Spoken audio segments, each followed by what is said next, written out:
Shalom. Sekali lagi Shalom. Kita bersyukur buat kesempatan pada hari ini. Kita boleh bersama-sama untuk menikmati persekutuan bersama dengan Tuhan. Kita bersyukur karena kasih setia Tuhan yang selalu nyata dalam kehidupan kita. Sehingga dari tadi pagi dalam ibadah raya 1, ibadah raya 2 kita boleh laksanakan bersama. Dan tepatnya pada malam ini kita boleh ada di ibadah raya yang ketiga. Baik, sebelum kita merenungkan kebenaran firman Tuhan yang menjadi dasar renungan kita pada malam ini, mari kita berdoa. Saya bawa kita dalam doa. Kita satu dalam doa. Tuhan, kami datang kepadamu, kami bersyukur karena Tuhan telah memberkati kami dalam kehidupan kami, dan ucapan terima kasih yang terdalam dari hati kami persembahkan kepada Tuhan. Dan pada kesempatan ini Tuhan, kami ingin bersama-sama untuk belajar kebenaran firman Tuhan. Kami mau Tuhan layakkan kami, kuduskan kami di hadapan-Mu ya Bapa, agar kebenaran firman-Mu yang kami pelajari bersama, yang kami renungkan, tidak berlalu begitu saja, tapi kebenaran firman-Mu meneguhkan iman kami. Hamba yang menjadi alat-Mu Tuhan pakai, sehingga setiap perkataan yang keluar dari mulut hamba-Mu merupakan isi hati Tuhan yang Tuhan rindu sampaikan kepada kami semua ya Tuhan. Terima kasih Bapa, kami serahkan waktu ini ke dalam tangan-Mu. Di dalam nama Yesus kami berdoa, haleluya, amin. Jemaat yang dikasihi Tuhan, kita bersyukur karena pada minggu yang telah berlalu, hari Kamis, kita boleh melaksanakan ibadah untuk memperingati kenaikan Kristus ke surga, yang memberikan kita sebuah kepastian bahwa Tuhan yang kita sembah adalah Tuhan yang hidup, dan Dia pergi ke surga untuk menyediakan tempat bagi kita, anak-anaknya. Tentunya dengan situasi yang kita hadapi pada saat ini, di tengah lockdown, tidak menggoyahkan iman kita, karena kita selalu percaya dimanapun kita bersama-sama, kita boleh terus memuliakan Tuhan, walaupun kita harus beribadah di rumah masing-masing. Kita percaya bahwa ketika Tuhan Yesus naik ke sorga, tinggal saatnya lagi Dia akan datang untuk kedua kali menjemput kita sale-salenya. Pertanyaannya, apakah kita sudah siap untuk menantikan kedatangan Tuhan Yesus yang kedua kalinya?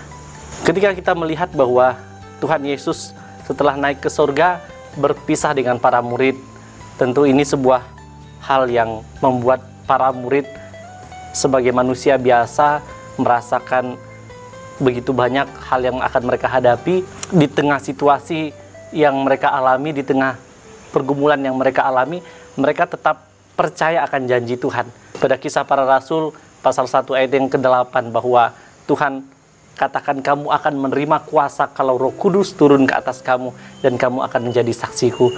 Jadi para murid tidak gentar, tidak goyah iman mereka, karena mereka menantikan kuasa Tuhan selanjutnya akan dinyatakan dalam kehidupan mereka. Kita melihat bahwa para murid setelah menyaksikan kenaikan Kristus ke surga, mereka kembali ke Yerusalem. Mari kita baca kebenaran firman Tuhan terlebih dahulu di dalam Kisah Para Rasul pasal 1 ayat yang ke-12 sampai ayat yang ke-14. Kisah Para Rasul pasal 1 ayat 12 sampai 14. Tema yang diberikan Lembaga Alkitab Indonesia, Rasul-Rasul menanti-nanti. Firman Tuhan, maka kembalilah rasul-rasul itu ke Yerusalem dari bukit yang disebut Bukit Zaitun, yang hanya seperjalanan Sabat jauhnya dari Yerusalem. Setelah mereka tiba di kota, naiklah mereka ke ruang atas tempat mereka menumpang. Mereka itu ialah Petrus dan Yohanes, Yakobus dan Andreas, Filipus dan Thomas, Bartolomeus dan Matius, Yakobus bin Alfeus, dan Simon orang Selot, dan Yudas bin Yakobus. Mereka semua bertekun dengan sehati dalam doa bersama-sama dengan beberapa perempuan serta Maria ibu Yesus, dan dengan saudara-saudara Yesus. Terpuji nama Tuhan untuk pembacaan firman Tuhan ini. Memperhatikan pembacaan yang baru kita baca tadi, saya melihat bahwa pada waktu itu mereka kembali ke Yerusalem. Di tengah situasi yang mereka hadapi, di tengah pergumulan yang mereka alami, dikatakan bahwa mereka menanti-nantikan kuasa Tuhan dinyatakan dalam hidup mereka. Dan di ayat yang ke-14 itu yang menjadi perenungan kita pada kesempatan ini. Saya baca sekali lagi untuk ayat yang ke-14 ini. Demikian firman Tuhan, mereka semua bertekun dengan sehati dalam doa bersama-sama dengan beberapa perempuan serta Maria ibu Yesus, dan dengan saudara-saudara Yesus. Ayat ini menjelaskan bahwa ini praktek kehidupan mereka setelah mereka menyaksikan kenaikan Yesus ke sorga. Jadi murid-murid, mereka menantikan datangnya Roh Kudus. Mereka menantikan kuasa penyertaan Tuhan yang ajaib dalam kehidupan mereka. Menjadi pelajaran buat kita semua pada saat ini. Apa yang dapat kita pelajari dari kehidupan para murid setelah mereka menyaksikan kenaikan Kristus ke sorga dan mereka menantikan janji Tuhan? Yang pertama yang menjadi pelajaran untuk kita, bahwa pada ayat yang ke-14, kata yang menarik di sini adalah kata bertekun. Di sana dikatakan pada ayat ke-14, mereka semua bertekun. Apa yang dapat kita pelajari dari kata bertekun? Saya coba mencari kebenaran tentang kata bertekun ini, dan saya temukan bahwa ini bicara tentang ketaatan. Pada minggu lalu saya sempat sampaikan juga tentang kata ketaatan. Bahkan dikatakan bahwa ketika kita memberi perpuluhan, bukan masalah besar kecilnya uang kita, tetapi kita mau taat nggak sama Tuhan? Kita nggak mau taat nggak sama perintah Tuhan? Para murid dalam ayat ini menunjukkan bahwa mereka mau hidup dalam ketaatan. Saat renungkan ayat ini bicara tentang ketaatan, walaupun disebut kata bertekun. Walaupun dalam Alkitab ditulis kata mereka semua bertekun, tetapi saya simpulkan kata bertekun ini dengan ketaatan. Kenapa? Karena setelah saya selidiki, saya coba gali tentang kata bertekun ini. Dalam bahasa aslinya, kata bertekun di sana dijelaskan kepatuhan, perhatian yang terus-menerus, bertahan, tunggu terus-menerus. Jadi itu sama dengan ketaatan. Ya. Karena bicara tentang bagaimana mereka, kepatuhan mereka, perhatian mereka yang terus-menerus, mereka bertahan di tengah tantangan, dan mereka tunggu terus-menerus. Berarti bicara tentang mereka mau hidup dalam ketaatan. Jadi yang pertama yang dapat kita pelajari dari para murid adalah hidup dalam ketaatan. Ketika Tuhan Yesus meninggalkan mereka, apalagi mereka menyaksikan langsung Tuhan Yesus naik ke sorga, Tuhan Yesus terangkat ke sorga. Ini yang luar biasa ya, karena mereka pasti kagum melihat Tuhan Yesus yang mereka sembah tiba-tiba terangkat ke sorga gitu ya. Mungkin selama ini mereka kagum juga melihat Tuhan Yesus waktu Tuhan Yesus jalan di atas air, memberkati orang banyak, kagum-kagum. Tapi waktu Tuhan Yesus disalibkan, mereka mulai goyah iman mereka. Tapi waktu mereka melihat Tuhan Yesus sendiri naik, terangkat ke sorga, itu kagumnya mereka itu menjadi berlipat kali ganda. Lalu ketika Tuhan Yesus katakan kepada mereka pada ayat yang keempat dari Kisah Para Rasul pasal 1 ayat yang keempat ini, Tuhan Yesus berkata kepada mereka bahwa Dia melarang mereka meninggalkan Yerusalem dan menyuruh mereka tinggal di situ menantikan janji Bapa. Mereka mau taat? Yes. Karena mereka telah melihat apa yang terjadi dalam kehidupan bersama dengan Tuhan Yesus selama mereka bersama-sama dengan Tuhan Yesus. Mereka mau hidup dalam ketaatan? Ya, itulah kata bertekun ini muncul ketika mereka mau hidup dalam ketaatan. Mereka bertekun pada saat itu. Nah, apa yang kita dapatkan dari hal ini? Bicara tentang ketaatan, kata murid-murid dengan kata bertekun. Kadang dalam kehidupan, orang mau lihat sesuatu yang spektakuler dulu terjadi dalam hidupnya, baru dia sungguh-sungguh mau taat. Seperti para murid dulu nih, lihat hal yang luar biasa terjadi dulu, baru mau benar-benar taat.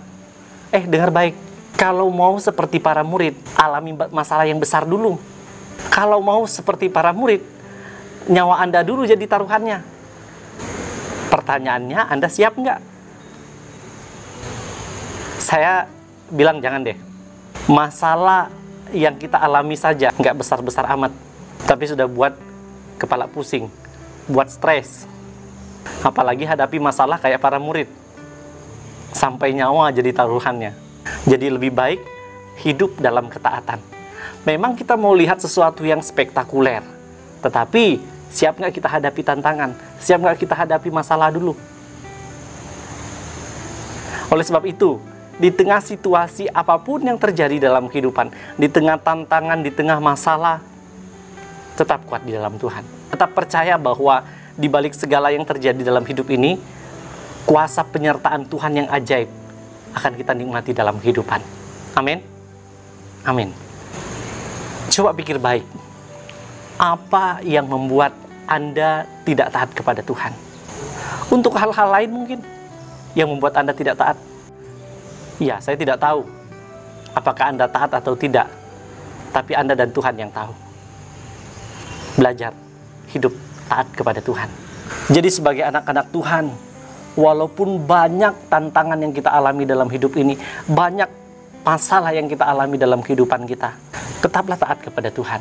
Karena dengan ketaatan adalah kunci kehidupan kita melangkah bersama dengan Tuhan. Jadilah pemimpin yang taat, jadilah suami yang taat, jadilah istri yang taat, jadilah anak-anak yang taat kepada Tuhan. Dan kuasa itu yang kita telah terima daripada Tuhan, kuasa penyertaan yang ajaib, itu akan dinyatakan dalam kehidupan kita.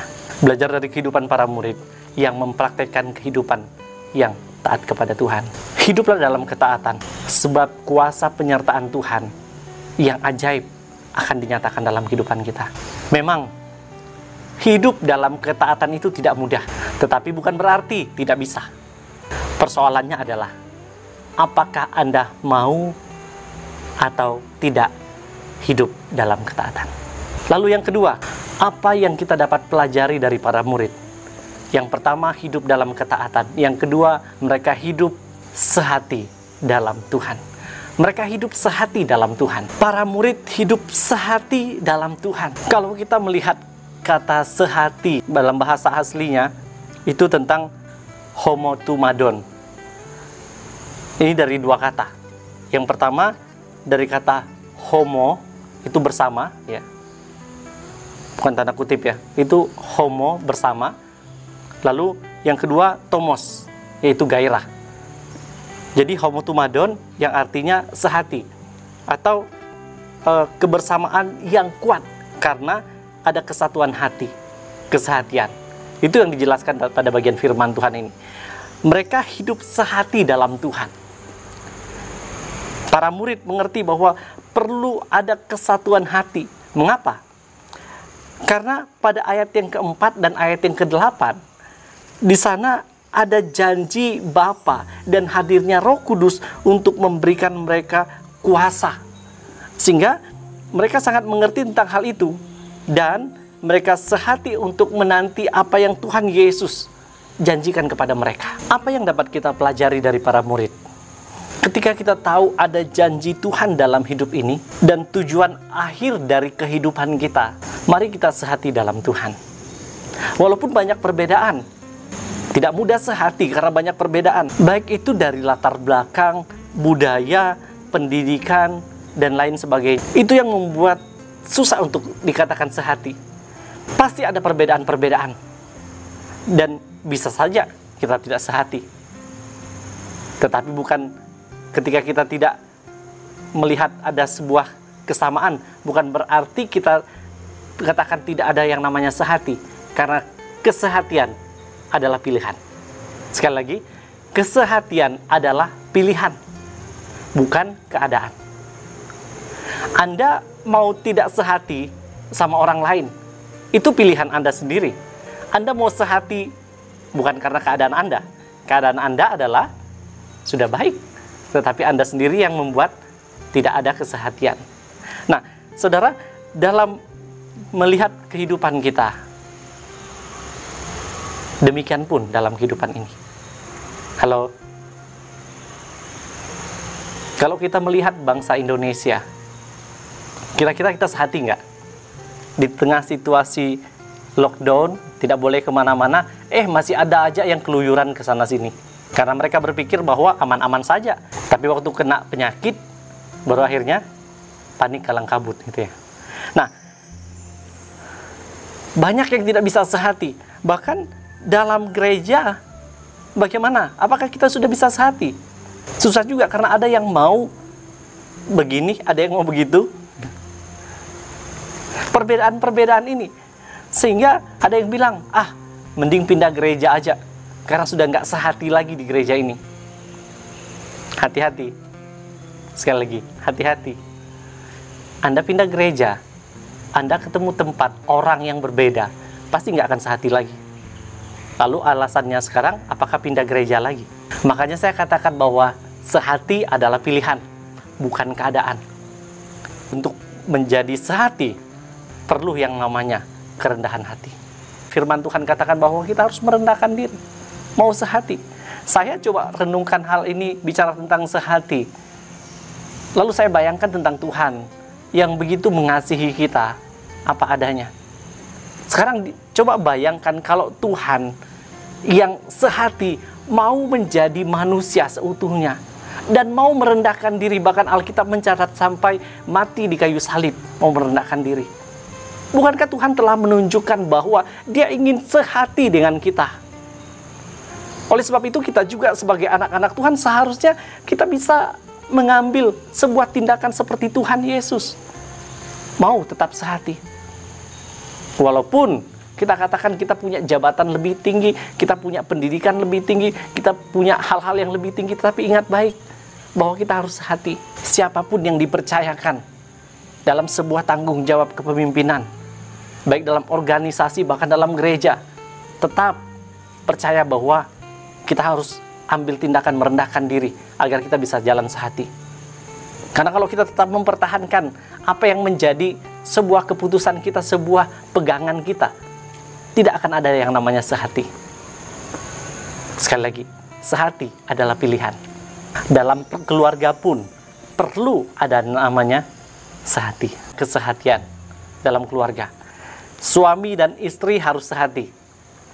Harus sehati agar tidak pindah ke lain hati. Ya. Harus sehati suami dan istri.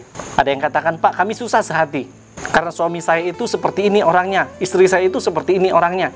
Dia mau seperti ini dan tidak mau dengar apa yang saya katakan. Pertanyaan saya, sudah hidup taat enggak? Orang yang tidak hidup dalam ketaatan akan susah untuk yang namanya kesehatian. Kenapa? Karena mereka mempertahankan ego mereka sendiri. Kesehatian dimulai dengan ketaatan. Perlu kita sehati agar kita dapat bertumbuh, berjalan, dan melangkah bersama jika ada kesatuan hati. Anak-anak harus bisa menyatukan hati, harus belajar hidup taat. Suami belajar hidup taat, istri belajar hidup taat, anak-anak belajar hidup taat. Karena waktu kita sudah belajar hidup taat, kita bisa sehati. Kalau kita tidak hidup taat, nggak taat pada Tuhan, nggak taat kepada perintah Tuhan, akan susah untuk sehati. Oleh sebab itu, murid-murid mereka hidup sehati dalam Tuhan. Dan firman Tuhan katakan bahwa kuasa penyertaan Tuhan yang ajaib dinyatakan dalam hidup mereka. Dan yang ketiga, yang terakhir, apa yang dapat kita pelajari dari para murid? Yaitu mereka terus-menerus berdoa. Kalau bicara tentang doa, ya, kita semua tahu bahwa ketika Tuhan Yesus bersama dengan para murid sudah menunjukkan teladan kehidupannya, bahwa Dia setiap waktu, setiap saat punya kesempatan, pagi-pagi, bahkan selesai dalam pelayanan, Tuhan Yesus pergi mengasingkan diri dan pergi berdoa. Ini juga yang Tuhan Yesus mau supaya para murid dapat praktekkan dalam kehidupan. Sehingga kalau kita melihat hidup para murid, apa yang mereka buat? Selain mereka sudah bertekun, dikatakan mereka sehati, mereka berdoa. Karena mereka tahu bahwa dengan cara berdoa, mereka akan mendapat kekuatan yang daripada Tuhan, kemampuan yang daripada Tuhan, jawaban daripada Tuhan. Dan itu juga yang harusnya menjadi pelajaran buat kita. Kata yang digunakan pada bagian firman Tuhan ini, dalam bahasa aslinya, kata berdoa, itu digunakan kata prosouche. Prosouche. Dalam arti doa yang ditunjukkan kepada Tuhan, berdoa dengan sungguh-sungguh.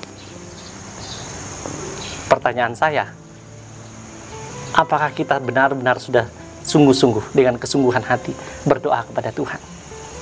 Kita sudah sering mendengar, bahkan sering mendengar hamba-hamba Tuhan berkhotbah tentang kata berdoa, dan kita sudah membaca kata berdoa. Tetapi pertanyaan saya adalah, apakah kita sudah benar dapat mempraktekkan ini dalam hidup kita? Di tengah situasi yang kita alami, di tengah masalah yang kita alami, mungkin kita sudah berdoa minta sama Tuhan nih, Tuhan tolong saya, Tuhan berkati saya, Tuhan mampukan saya.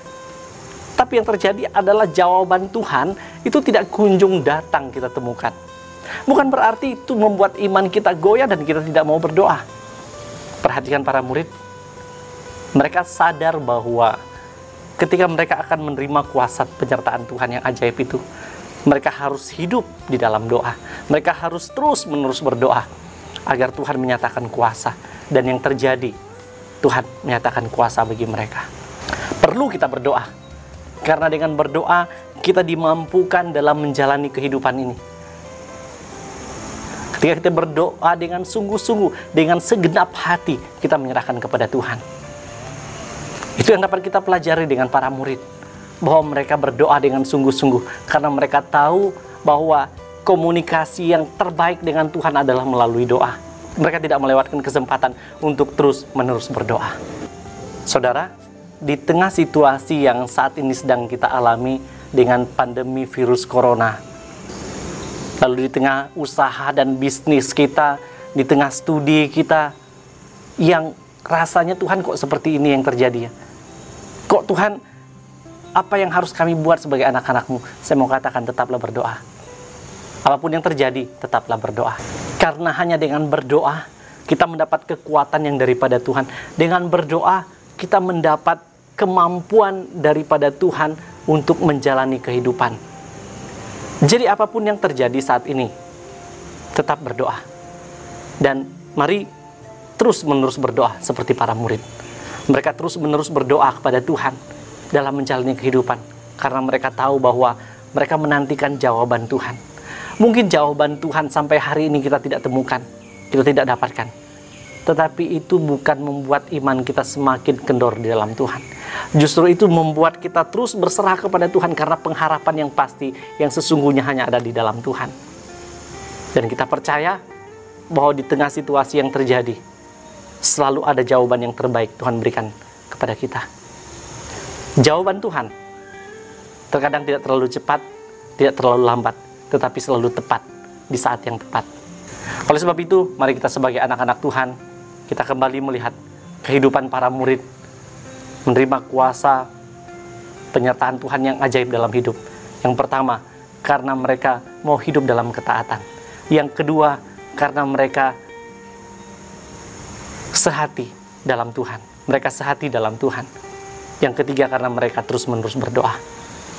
Pertanyaannya, apakah kita sudah mempraktekkan ini dalam kehidupan kita?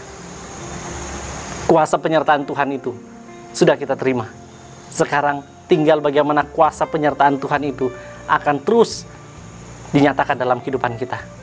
Waktu kita benar-benar berharap dan berserah kepada Tuhan. Inilah kebenaran firman Tuhan yang saya bawa kita renungkan bersama. Kiranya kita diteguhkan iman kita senantiasa terus tetap kuat di dalam Tuhan dalam menjalani kehidupan ini. Mari kita berdoa.